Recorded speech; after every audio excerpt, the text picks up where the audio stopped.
What's happening, budget builders, and welcome back to the channel. Let's go ahead and jump back into this Porsche. First area I want to jump on before starting to talk about this engine again is let's go ahead and get all of this front end wrapped up here, this front compartment, so we can finish buttoning it up and kind of further on that process. Obviously we've got everything pretty much cleaned up. What I would like to do is tape off our serial numbers and everything and VIN number, and then I'm going to go ahead and go through and get our rust converter on everything.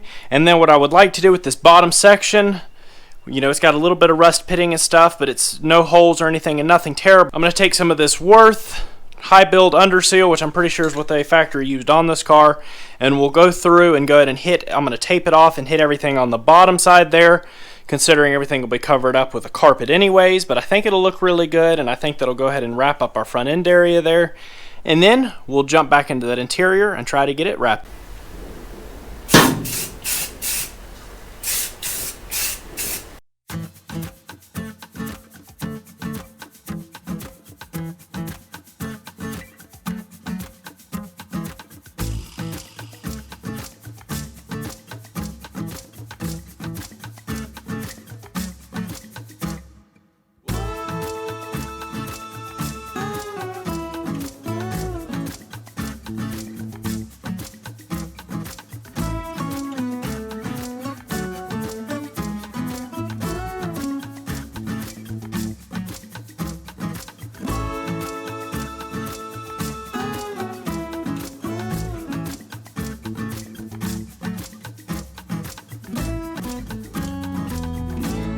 So I went ahead and had a talk with a Porsche technician, a gentleman that has 30 plus years in the industry, and he's also an engine builder at this point, and talked to him a little bit about this motor. And while I was talking to him, looked over a few things and got an idea of where I want to go with this and what he thought about it. And I want to show y'all a few things really quick and kind of pinpoint where I decided to go with what I did and what we're going to do with it. And I think I'm going to be happy with it. I hope it'll be all right, and I think y'all will be too, because I know y'all are probably ready to see this thing run. All right, so one thing you've already seen, obviously, the internals on this engine seem to be extremely clean. Up there, up front, everything looks super nice. Now, one thing I did notice, and you can't see from up in here, but he was asking me to go ahead and check the head studs on this engine. He's like, check your 10 millimeter Allens, and they're all up in here. And I was like, well, there is no 10 millimeter Allens. And so what it's got is it actually has nuts. And so that what that tells me from looking at it, it appears to have replacement, I do believe, ARP studs, which is definitely a really good sign. You know, that's an expensive thing that we would have had to add to the budget, and that's already been done. And what I did notice here is with these magnesium cases, sometimes what you have is they break, or when you put them in or try to torque them, it'll actually break or pull the threads out of this magnesium case. And if you can tell, I don't know if you can see there, let's try this side. It actually has time certs installed all the way around on this engine already, and that's another pretty expensive thing, but also tells me that someone's already put a lot of time and money into this engine. And also, he asked me to feel up on the inside, and there is no bearing material of any kind in this engine. The only thing that made me possibly think that, obviously, was the shiny. Now, what I do believe that is, and I'm almost positive that is a liquid-moly additive or oil, and that gives you that, you know, obviously someone's spending that kind of money on an engine like this, they're going to run a high-quality oil, and that's what you get is that liquid-moly, that shiny in there, that metallic look, and that's because of those additives that are in that. And so I believe that's all we have going on there. I think we're going to be okay. Like I said, it looks like somebody had recently, before this thing got parked, put a lot of time and money into this motor. And I don't know if y'all remember that nut in the exhaust. Maybe that was, they put it all back together and this thing rattled like crazy, and they said, well, it's done because somebody had left those nuts up in that exhaust. I don't know, but I feel pretty good and pretty confident we're going to be okay with this engine. You know, they have 10 plus bearings on the bottom side. They're really strong little durable engines, especially set up the way this one appears to already be set up. So what he asked me to do, and his thought on it was to go ahead and do a bleed down test on it. He said if those numbers come back good, then he thinks everything will be all right. We're going to go ahead, and I don't have one, so I am looking for a factory CIS intake for this and the fuel system and everything to run this engine. I wouldn't mind going carbureted, but his suggestion with the low compression pistons and everything, the cams that are in this engine, he said run that CIS. It does realistically, without going crazy with modifications, it does the best for our purpose here. The car will run well. It'll have good power. It'll have a nice power curve, and I think that's really what we want to go with here. Obviously, CIS is a lot cheaper than carburetors from what I'm seeing. May not necessarily be cheaper than doing a hack job carburetor system on this car, but I think we'll be more pleased. Obviously I'd like to drive this car, would like to enjoy it, and be able to go out and hang out with y'all, take this on some track days and stuff.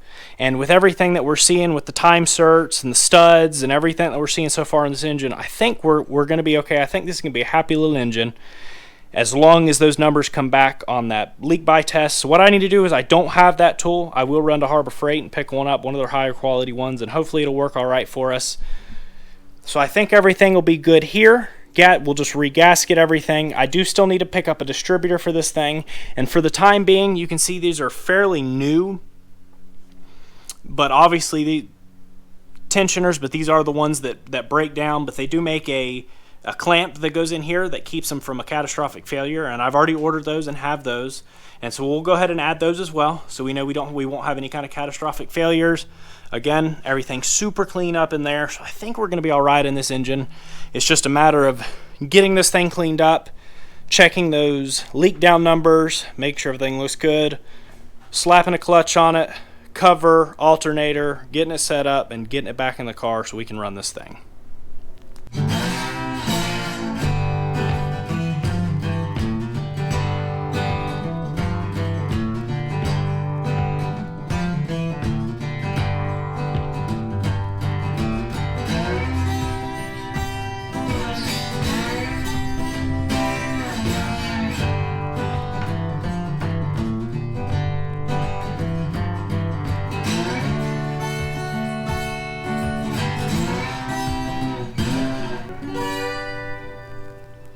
As you can see, I've gone through and we scraped off some of the gunk, and then I went around with a toothbrush and a pick and these little tweezers and got anything and everything, the rat's nest or anything, out of the little grooves and stuff. Now, it's not like extremely clean, but obviously it's going back in the car. It's going to be a running engine, so there's no point in making it a showpiece, but it's super clean, just like the transmission was. And I think, obviously, if we have any kind of oil leaks or anything in the future, we'll be able to see what's going on now that we have it clean like it is. I do need to go ahead and pull the oil cooler off so we can get access to get this piece off, so we can get a new cover on top of it, which is something else that was broken that I do need. I'll be on the hunt for one of those. But yeah, I'm pretty happy with how it turned out. I think it looks pretty good. Tell me what y'all think.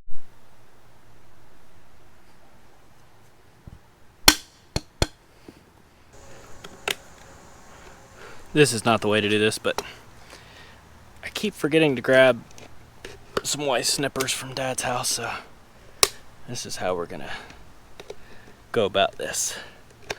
I just need to do it without, slicing my hand open.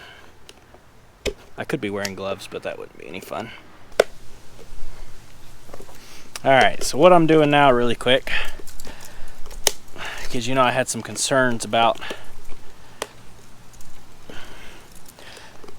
the shavings, but I want some verification on what I think might be there.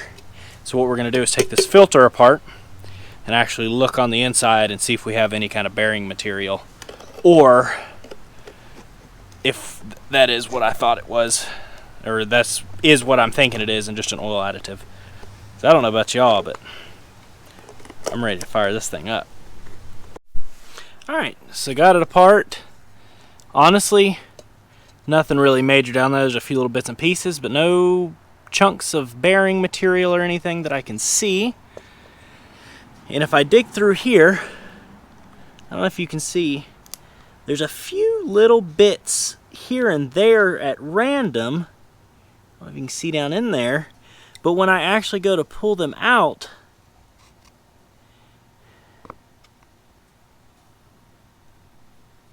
they're not even actually metal or any kind of bearing material. It's more like a paint. I noticed that on the screen when I took it off. It looks like it had little chunks of paint in it. And so what I think this is, maybe, is like, you know how you get that little layer of like a film of oil on your side cases that can get kind of hard. I'm thinking maybe that's what this is, but I don't see anything that stands out to me. You know, I've had filters apart on engines that had failing bearings, and you know it. The biggest thing is I don't want to destroy anything, but at this point I don't see anything that looks like it could potentially cause a catastrophic failure. Not to say that we're not going to have something come up, but at this point I think everything looks all right. So I'm going to go ahead, we'll check that test, kind of get a better idea. It takes all of, you know, an hour to pull that motor back out if we were to have to pull it back out once we get everything together. I think we might even try to bench crank it right on the floor. But at this point, to me, I think we're going to be all right to try to crank it. Like I said, I don't see anything major that stands out. You know, with all my years of working on stuff, I've pulled some filters apart with some failing engines, and you know it. You know, they're scattered with bearing material and everything, and it's just a mess. And this really does not look terrible, nor does anything in the engine. So I think at this point, I would consider rebuilding the engine. I think it's something I would like to do in the future. At this point, I think we can go with it and go ahead and get the car back together and be able to run it and be able to drive the thing. Because I don't, like I said, these are really strong little engines, and I don't see anything at this point that's making me think we need to rebuild it. So I'm going to check the leak down numbers really quick and kind of see where we stand, and then we'll go from there. So check this out. See this brown looking goop stuff? If I scrape it off, it looks silvery, and it's the same consistency. I think it's some kind of sealer that they used at one point in time on these covers that's actually in the filter. Like I said, I don't see anything else. I'm really thinking that's what this is. It crunches up just exactly the same and looks almost like silvery. Weird.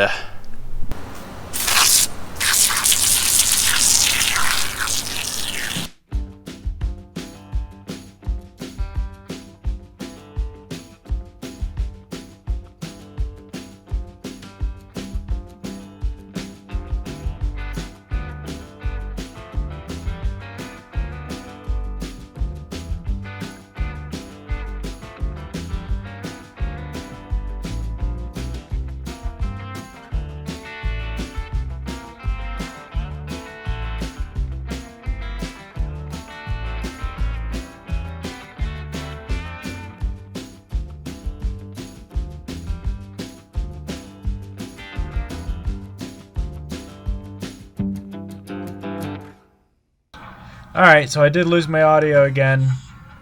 What I'm doing here is I did dry fit everything, went ahead and snugged everything down.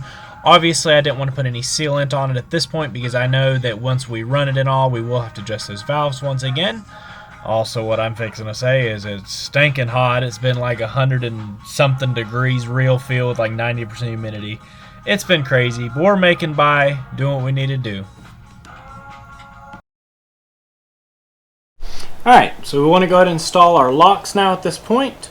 These are our little safety guys here. They go on the cam of that chain tensioner. I'm sorry, it's hot. Good grief, I can't even think.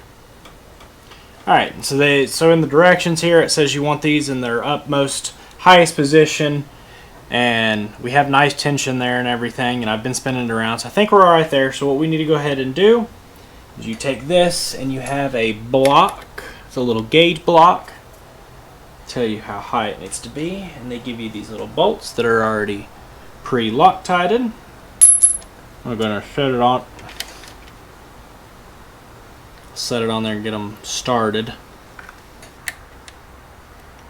Alright, and so it says you want to tighten these to 25 inch-pounds and no more.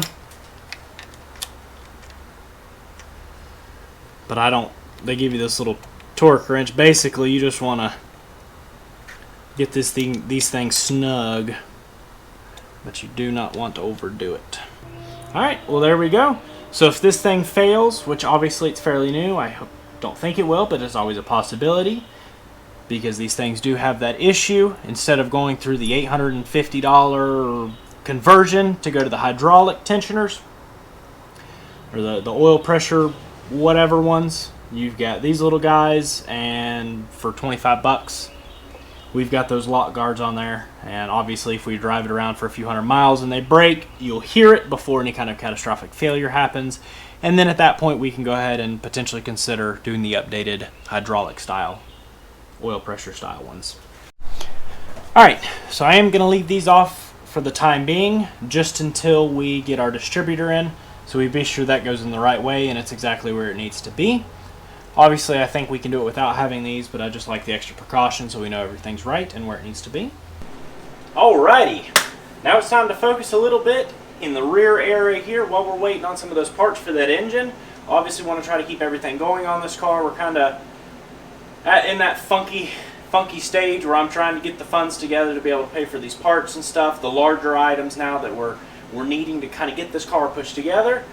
But no big deal, there's still a lot here to do, obviously, like the rest of this interior. And once I get this setup here done, I'll probably go ahead and get the back window cut out and get it pulled out of the car, so we have good access to everything. There's a little bit of rust repair that we need to take care of on the top of those quarters. But for now, I'm going to take some of my random scrapers and junk and stuff here, and we're going to scrape all this foam stuff off, and then we'll clean the rust up a little bit. Kind of if there's anything that we need to take care of, we're going to take care of it. We'll get our converter on there, maybe hit it with a little bit of paint, and we'll keep on moving.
I am the masked singer. Hey, good looking, won't you give me a sign? I'll give you anything. Son of a biscuit.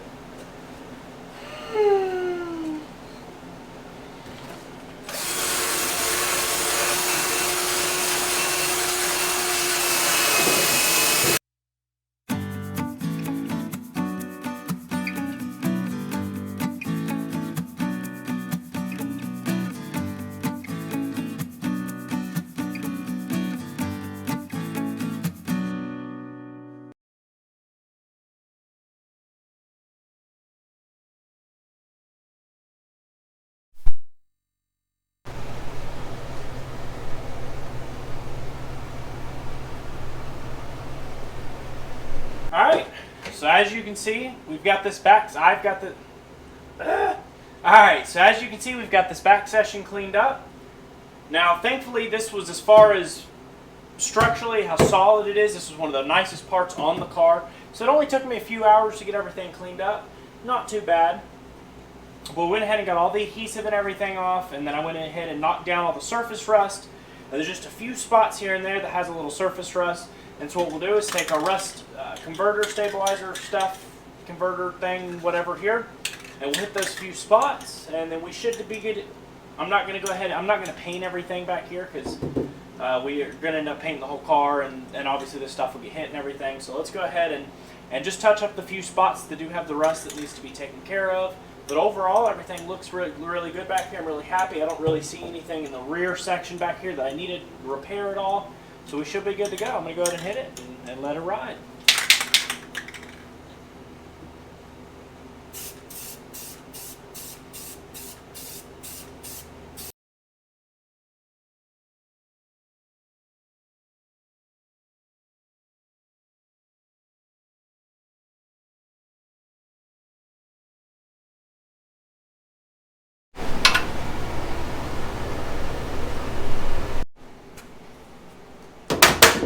Alright, so I do want to go ahead and get this Targa cover pulled off.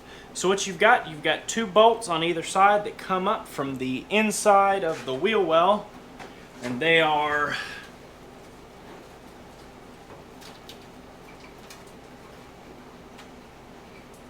non-existent. 10 mil.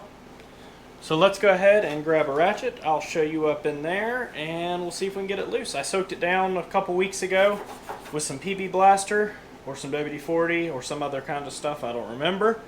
But hopefully it's had enough time to soak into that rust, into the threads, and let's see if it'll come loose without breaking off.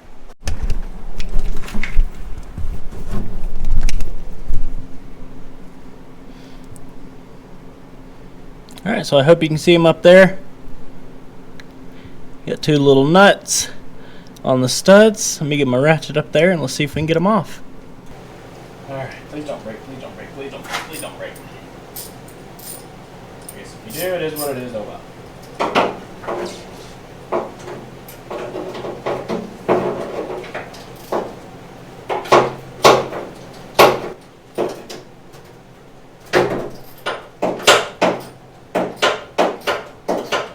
That one might be interested in coming loose. And I talked too soon. I'm going to put the impact on it because it's either going to break it, or the nice thing about the impact is it like jiggles it.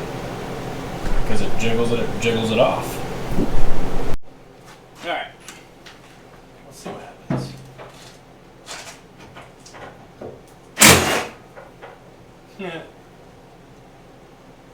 Yeah.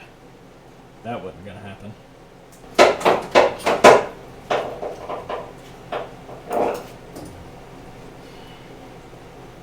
That kind of sucks.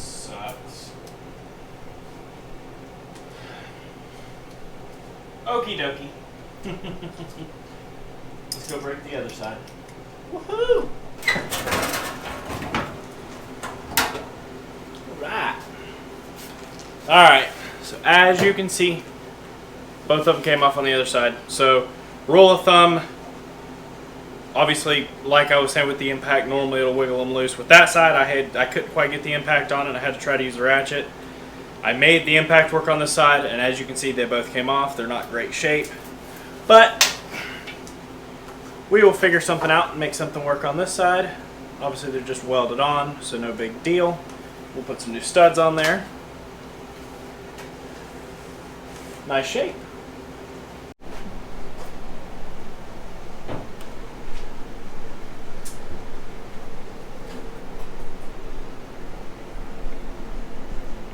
Alright, so that's nice. Not much work to do up under here on the Targa top or on the Targa bar. As you can see, I just wanted to be safe, pull it off, but everything's super rust free. A little bit of surface rust, but it almost, stay closed door, almost wipes right off. So nothing to do there really. No major rust in here, just got the goop from having the seal on, which I do need new seals for this car. Ooh, they're like $500 for the rear, like $500 for the front, so that kind of stinks a little bit, but oh well. But yeah, this is really good news. This won't be too bad. Everything down here looks pretty good. I did know there was some rust here and here that we'll need to get to, but we'll obviously need to pull that window out to get to that, but everything here looks exceptionally good, so that's exciting. Alright, well that's going to wrap it up for this episode. Ow! Don't worry, while y'all are watching this, I'm already editing another video on this Porsche. We've got a lot more coming here in the short future, especially this coming week. Now, I know there's been a little delay, and some of y'all saw my post in the community section. So be it. I do really, really appreciate all the positive love and comments and everything on there. Y'all really make it worth doing, and I really do enjoy it. And yeah, there's a few comments in one of my last videos, the one on the comment, that kind of put me down a little bit, and that's my own fault. It's something that I need to work on and kind of let it go by, because we know it's just people just saying things, and they may not have even been anything by it, to just kind of discourage me a little bit and put me off. But we're back at it. We're getting moving. We've got so much coming. Once again, thank y'all so much. Peace out, and catch y'all on the flip side. Woo!